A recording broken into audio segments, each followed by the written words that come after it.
Sa na okasyon man, wala. Let's give love sa ating mga mahal. Habang Hit mo yung nakasama salad. natin, Hindi yung nakatambak lang sa kama. Hindi yan. Ayun o. o nagdadialysis, sagot na raw yan ng isang taxer. Habang kasi nito, hindi maging smooth lover ha. Hi, the hearted driver. Yung bayan, hindi okay na.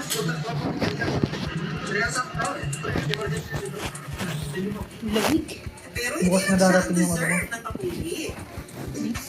No. 77 ma'am. Pero wag na ko ma'am. Inililibre na rin niya ng pamasahe ang mga pasahero niyang walang-wala. Parang naging normal na rin kasi sa akin yung pagtulong talaga. Kasi yun yung laging sinasabi. Ni Dominic sa mga papuntang ospital, Dominic. may ikot. Nasa Dubai raw kasi siya noon, kasamang asawa. Nabukas ako ng hotspot sa cellphone ko. Nag-cellphone ka na. Po siya Nanonood ka pa. sakit po doon na Bell's palsy. So kinakailangan po niyang umuwi ng Pilipinas. Para Abot mo yung remote sign doon. Pero dahil nagsisimula pa lang noon sa trabaho,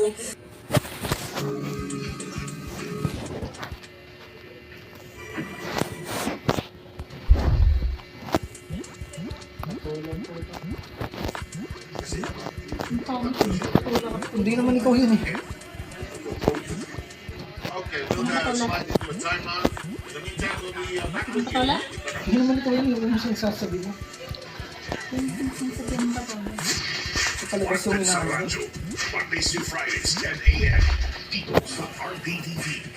Anak, bakit din ka naman ang ganun na? At sa ating mga tahanan, ang ating Pasko at bagong taon. Naparito siya sa lupa at nagkatawang tao para iligtas tayo sa kapangyarihan at kaparusahan ng kasalanan. Siya ang kabuluhan at tunay na susi ng kaligtasan. Kagalingan sa sakit at karamdaman, kalayaan sa kasalanan. Tunay na pagbabago ng buhay.